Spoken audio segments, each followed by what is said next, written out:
अस्सलाम वालेकुम, मैं हूं हमजा बशीर और इस वीडियो लेक्चर में हम लोग एप्लीकेशन ऑफ जॉर्डन-होल्डर थ्योरम को डिस्कस करेंगे। क्वेश्चन है हमारे पास कि verify Jordan-holder theorem for a cyclic group of order 54। कि हमारे पास एक ग्रुप है और उसका ऑर्डर क्या है 54 है और वो साइक्लिक ग्रुप है। हमने उसके लिए जॉर्डन-होल्डर थ्योरम को वेरीफाई करना है। जॉर्डन-होल्डर थ्योरम हमें क्या बताता है? इसकी दो स्टेटमेंट हैं कि हर फाइनाइट ग्रुप की at least one composition series exist करेगी और उसकी कोई भी दो कंपोजिशन सीरीज अगर हम लेंगे तो वो क्या होंगी? इक्विवेलेंट होंगी। तो हम ये दोनों प्रूव करेंगे।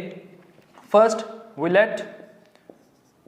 लेट हमारे पास जो ग्रुप जी है उसका ऑर्डर क्या है 54 है और वो साइक्लिक है, तो it means it is generated by element से ए। कि हमारे पास जी एक ग्रुप है जो कि एक एलिमेंट ए से जनरेट होता है। अगर वो ए से जनरेट होता है तो ए का ऑर्डर भी क्या होगा? 54 होगा। हमने इसके लिए जॉर्डन-होल्डर थ्योरम को वेरीफाई करना है। क्योंकि जी साइक्लिक है तो जी अबिलियन ग्रुप भी होगा।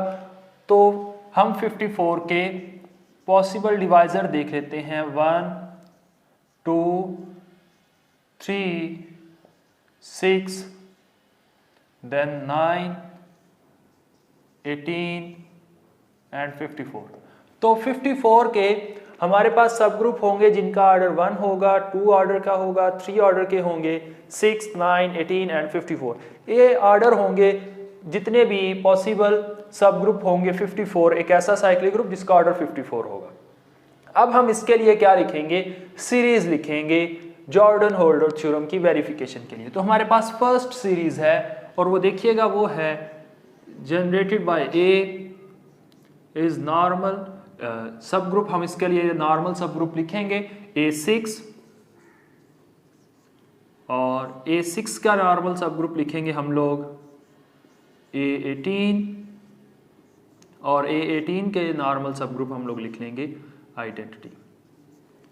फिर उसके बाद ये हमारे पास, अब इसको हम चेक करते हैं क्या ये सीरीज कंपोजिशन सीरीज है या नहीं। तो उसके लिए देखिएगा हम इनके फैक्टर देख लेंगे।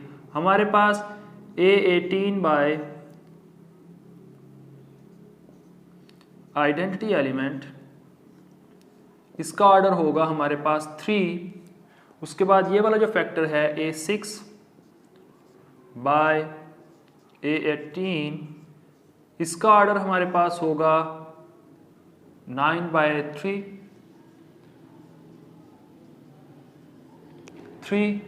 और उसके बाद हमारे पास है A/A6, इसका ऑर्डर हमारे पास होगा 54/9 विच इज इक्वल्स टू 6। अब हमारे पास every group of prime order is simple, तो ये भी सिंपल होगा, यानी ये वाला जो factor group A18 bye identity होगा ये सिंपल होगा। A6 बाय A18 ये भी हमारे पास सिंपल होगा क्योंकि इसका ऑर्डर भी कितना है? प्राइम है। A बाय A6 इसका ऑर्डर हमारे पास क्या है? 6 है। तो ये हमारे पास सिंपल नहीं होगा। अब हम क्या करेंगे? इस सीरीज की रिफाइनमेंट करेंगे, वन स्टेप रिफाइनमेंट करेंगे और हमारे पास सीरीज आएगी identity is normal in A18 is normal in A6 and A6 is normal in A3 which is normal in A। तो हमारे पास एक सीरीज आ जाएगी। अब हमने यहाँ पे रिफाइनमेंट की है, ये वाला हम फैक्टर चेक कर लेंगे A3 बाय A6। A3 का हमारे पास ऑर्डर होगा 18 और A6 का ऑर्डर था हमारे पास 9, तो ये हमारे पास आएगा 2 के इक्वल। और नेक्स्ट हमारे पास जो फैक्टर था वो होगा A बाय A3 और इस फैक्टर का जो ऑर्डर होगा वो होगा हमारे पास 54 बाय A3 का ऑर्डर होगा हमारे पास 18 और ये आ जाएगा हमारे पास 3 के इक्वल। यानी अब हमने इसकी जब रिफाइनमेंट की तो हमारे पास ये हमने एक टर्म ऐड की यहाँ पे और इसके बाद हमारे पास अब जो न्यू सीरीज हमारे पास आ चुकी है ये कंपोजिशन सीरीज है। एक सब नॉर्मल सीरीज थी, उसको हमने कंपोजिशन सीरीज में तब्दील कर दिया बाय इट्स रिफाइनमेंट। और अब क्योंकि इसका हर फैक्टर जो होगा वो सिंपल है, तो ये हमारे पास क्या है, कंपोजिशन सीरीज है। जॉर्डन होल्डर थ्योरम की पहली स्टेटमेंट तो हम लोग कर चुके हैं कि हमारे पास कोई भी ग्रुप होगा और फाइनाइट ग्रुप हो, उसकी कंपोजिशन सीरीज एग्जिस्ट करेगी। अब हम इसकी एक और कंपोजिशन सीरीज बनाएंगे, तो हमारे पास एक और सीरीज है इसके लिए, और वो है हमारे पास identity is normal in A18 subgroup generated by A18 which is normal in a subgroup generated by A9 which is normal in A। अब इसके लिए देखें A18 by identity, इसका ऑर्डर हमारे पास क्या होगा 3, तो ये हमारा जो फैक्टर होगा इसका ऑर्डर है 3, ये प्राइम है तो ये फैक्टर सिंपल होगा। A9 by 18 इसका फैक्टर देख लेते हैं क्योंकि ये नई टर्म है। A9 by A18 इसका फैक्टर देखें तो हमारे पास ये होगा 6/3 विच इज इक्वल्स टू 2। ये भी हमारे पास प्राइम के इक्वल है तो ये सिंपल होगा। नेक्स्ट फैक्टर हमारे पास बनता है A बाय A9, इसका ऑर्डर देखें तो ये हमारे पास होगा 54/6 विच इज इक्वल्स टू 9, यानी इस सब ग्रुप का हमारे पास फैक्टर होगा 9, जो हमारे पास एक प्राइम नंबर नहीं है। अब हम यहाँ पे क्या करेंगे, रिफाइनमेंट करेंगे, तो हमारे पास फैक्टर आ जाएगा identity is normal in A18 is normal in A9, और वन स्टेप रिफाइनमेंट करेंगे, A9 के बाद हम लिख लेंगे A3 is normal in A। अब हम लोगों ने यहाँ पे रिफाइनमेंट की है, इसको हम लोग चेक कर लेते हैं। तो A3 बाय A9 इसका ऑर्डर अगर देखें, A3 का ऑर्डर होगा हमारे पास 18 और A9 का ऑर्डर है हमारे पास 6 और इस फैक्टर का ऑर्डर आएगा 3। प्राइम नंबर है तो ये फैक्टर जो होगा, फैक्टर ग्रुप ये सिंपल होगा।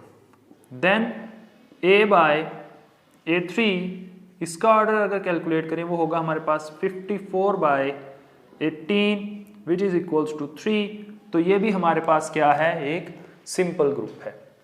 अब हम लोग चेक करते हैं, हमारे पास दो सीरीजेज आ चुकी हैं, दो कंपोजिशन सीरीजेज। एक कंपोजिशन सीरीज ये है और दूसरी कंपोजिशन सीरीज ये है। अब हम इनके 1 बाय 1 फैक्टर ग्रुप लिखेंगे और हम प्रूव करेंगे कि ये दोनों कंपोजिशन सीरीजेज हैं, ये हमारे पास क्या है, इक्विवेलेंट हैं।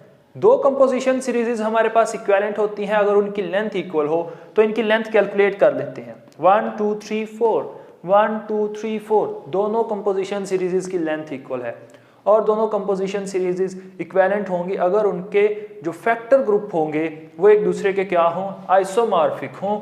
तो उसको हम लोग चेक कर लेते हैं कि इनके फैक्टर्स ग्रुप कौन कौन से होंगे। तो लेट इस कंपोजिशन सीरीज को हम कंपोजिशन सीरीज को A का नाम दे दें, और ये हमारे पास सीरीज है सीरीज B। अब मैं सीरीज A के कंपोजिशन फैक्टर्स लिखता हूं, वो मेरे पास क्या होंगे। सबसे पहला फैक्टर होगा A बाय A3, इसका ऑर्डर हमारे पास था A बाय A3, इसका ऑर्डर था हमारे पास 3, यानी ये जो कंपोजिशन फैक्टर होगा ये आइसोमॉर्फिक होगा Z3 के। और नेक्स्ट हमारे पास इसका कंपोजिशन फैक्टर है A3 बाय A6, इसका हमारे पास ऑर्डर क्या था, A3 बाय A6, इसका ऑर्डर था हमारे पास 2। अगर इसका ऑर्डर 2 था तो ये जो फैक्टर होगा ये आइसोमॉर्फिक होगा Z2 के। उसके बाद हमारे पास नेक्स्ट फैक्टर था A6 bye A18, A6 bye A18, इसका हमारे पास ऑर्डर था A6 बाय A18, इसका हमारे पास ऑर्डर जो था वो था A6 बाय A18 3। तो ये जो कंपोजिशन फैक्टर होगा ये आइसोमॉर्फिक होगा Z3 के। और अगला हमारे पास फैक्टर था A18 बाय आइडेंटिटी एलिमेंट से जनरेट होने वाला ग्रुप, ये आइसोमॉर्फिक होगा क्योंकि इसका ऑर्डर था 3, तो ये आइसोमॉर्फिक होगा Z3 के। अब हम लोग हमारे पास जो दूसरी कंपोजिशन सीरीज थी, ये वाली कंपोजिशन सीरीज बी, इसके हम लोग फैक्टर देखते हैं वो हमारे पास क्या होंगे। पहला फैक्टर है a/a3, इसका ऑर्डर 3 है तो ये आइसोमॉर्फिक होगा Z3 के, ये आइसोमॉर्फिक होगा Z3 के, तो मैं इसको यहीं पे लिख लेता हूं, ये आइसोमॉर्फिक होगा a/a3। और उसके बाद हमारे पास अगला कंपोजिशन फैक्टर था a3/a9, इसका ऑर्डर था हमारे पास 3, तो ये आइसोमॉर्फिक होगा Z3 के, इसको हम लोग यहां पे लिख लेते हैं a/a3/a9। उसके बाद अगला हमारा कंपोजिशन फैक्टर था a9/a18, इसका ऑर्डर था हमारे पास 2, तो ये आइसोमॉर्फिक होगा Z2 के a9/a18।